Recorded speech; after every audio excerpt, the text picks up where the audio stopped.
నమస్తే నా పేరు Shivaji welcome to our channel తాడిని తన్నేవాడు ఒకడు ఉంటే వాడి తలను తన్నేవాడు ఇంకొకడు ఉంటాడనేది సామెత ఆ సామెతను నిజం చేశాడు మన ఆంధ్రప్రదేశ్లో లిక్కర్ కుంభకోణంలో A1 గా ఉన్నటువంటి రాజ్ కసిరెడ్డి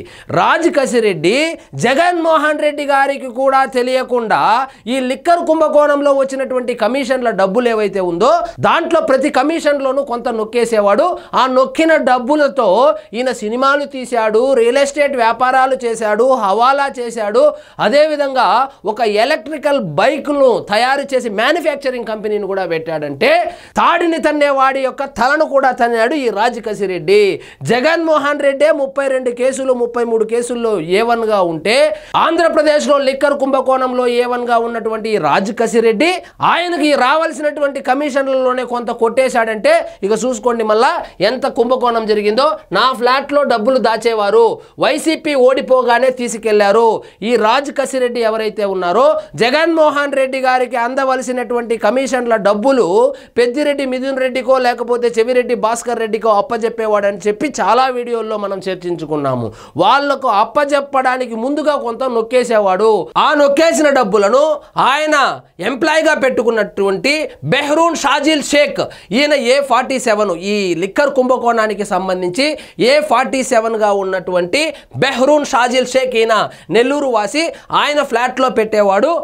ఎప్పుడైతే వైఎస్ఆర్సీపీ పార్టీ ఓడిపోయిందో అప్పుడు మొత్తం డబ్బులు అయితే తీసుకుని వెళ్ళిపోయాడని కూడా చెప్తా ఉన్నాడు లిక్కర్ స్కామ్ గురించి నాకు తెలియదు రాజ్ కసిరెడ్డి ఈవీ డిజైన్ కోసం ఇంజనీర్ గా పనిచేసా రాజ్ కసిరెడ్డి ఏం చేశాడంటే అల్లా టప్ప వాళ్ళని ఎంప్లాయీస్ గా పెట్టుకోలేదు ఎందులో ఈ లిక్కర్ కుంభకోణానికి సంబంధించి ఈ సిండికేట్ కు సంబంధించి ఈ ఆర్డర్లు ఇవ్వడం దగ్గర నుంచి మద్యం కుంభకోణానికి సంబంధించి మద్యం తయారీదారుల దగ్గర నుంచి కమిషన్లు తీసుకుని తన దగ్గరకు చేర్చే వరకు తన దగ్గర ఉన్నటువంటి డబ్బులు మళ్ళీ మిథున్ రెడ్డికో లేకపోతే చెవిరెడ్డి భాస్కర్ రెడ్డికో లేక అంతిమ లబ్ధిదారుడికో చేర్చడానికి ఒక టీంని అయితే తయారు చేసుకున్నాడు ఆ టీంలో అందరూ చదువుకున్న వాళ్ళే సో ఐఏఎస్ కు ప్రిపేర్ అయ్యే వాళ్ళు ఇంజనీర్లు పెద్ద పెద్ద ఉద్యోగాల కోసం ట్రై చేస్తున్న వాళ్ళనే మంచి మంచి జీతభత్యాలు ఇచ్చి ఉంచుకున్నాడు ఎన్నికల్లో వైసీపీ ఓడిపోయాక నా దగ్గర పెట్టినటువంటి డబ్బులు తీసుకున్నారు ఎవరు చెబుతున్నారు ఈ మాట బెహ్రూన్ షాజిల్ షేక్ నన్ను దుబాయ్కి వెళ్ళిపోమన్నారు అక్కడే ఉద్యోగం చేసుకుంటున్నా నాకు లిక్కర్ స్కామ్ తో సంబంధం లేదు బెహ్రూన్ షాజిల్ షేక్ ఏం చెప్తున్నారంటే ఈ విచారణలో అయ్యా నాకైతే సంబంధం లేదు నేను నివాసం ఉంటున్నటువంటి ఫ్లాట్ లో అట్టపెట్టల్లో డబ్బులు అయితే తీసుకుని ఇచ్చేవాళ్ళు ఆ డబ్బులు ఎక్కడి నుంచి వచ్చేదో నాకైతే తెలిసేది కాదు అది లిక్కర్ కు సంబంధించినటువంటి డబ్బులని నాకు తెలియదు అది జగన్మోహన్ రెడ్డి గారినే మోసం చేసి తెచ్చిన డబ్బులని కూడా నాకు తెలియదు కానీ ఎప్పుడైతే వైఎస్ఆర్సీపీ పార్టీ ఓడిపోయిందో అప్పుడు రాజ్ కసిరెడ్డి నన్ను దుబాయ్కి వెళ్ళిపోమన్నాడు నేను దుబాయ్కి వచ్చేసి ఇక్కడ ఉద్యోగం చేసుకుంటున్నాను కానీ నాకు లిక్కర్ కుంభకోణానికి సంబంధం లేదని తేల్చి చెప్పేశాడు రాజ్ కసిరెడ్డి మార్కెట్లోకి తీసుకొచ్చేందుకు సిద్ధం చేసిన ఎలక్ట్రిక్ వాహన డిజైన్ లో పనిచేసిన ఇంజనీర్ ను మాత్రమే సో రాజ్ కసిరెడ్డికి ఈ లిక్కర్ కుంభకోణాలు ఇతర వ్యాపారాలే కాకుండా ఎలక్ట్రిక్ బైక్ మ్యానుఫ్యాక్చరింగ్ కంపెనీ కూడా ఉన్నట్లుంది అందులోనే ఈయన పనిచేశాడు ఆ డిజైన్లు చేయమంటే ఆయన డిజైన్లు చేయకుండా ఈ మద్యం కుంభకోణానికి సంబంధించినటువంటి డబ్బులు వాళ్ళంతా తీసుకొచ్చి ఈయన ఫ్లాట్లో పెడతా ఉంటే చూస్తూ ఊరుకొని ఉన్నాడు ఏవో డబ్బులు అనుకున్నాడు పాపము తీరా చూస్తే ఆ డబ్బులు ఆంధ్రప్రదేశ్లో పేదవాడి రక్త మాంసాలతో వ్యాపారం చేసినటువంటి లిక్కర్ కుంభకోణానికి సంబంధించినటువంటి డబ్బులని గ్రహించలేకపోయాడు ఇక చూడండి విశ్వసనీయ సమాచారం ప్రకారం జగన్ హయాంలో జరిగిన మద్యం కుంభకోణంలో ప్రధాన నిందితుడు రాజ్ కసిరెడ్డి A1 ప్రణాళిక అమలు కోసం నియమించుకున్న విద్యావంతులైన యువకుల్లో షాజిల్ షేక్ ఒకడు నెల్లూరు జిల్లాకు చెందిన షాజిల్ ఆటోమొబైల్ ఇంజనీరింగ్ పూర్తి చేసి ఉద్యోగాన్వేషణలో ఉండగా రాజ్ కసిరెడ్డి గ్యాంగ్ కంట్లో పడ్డాడు లిక్కర్ స్కామ్ లో వసూలు చేసినటువంటి కమిషన్ల నుంచి వచ్చినటువంటి డబ్బులను రాజ్ కసిరెడ్డి కొంత నొక్కేశాడు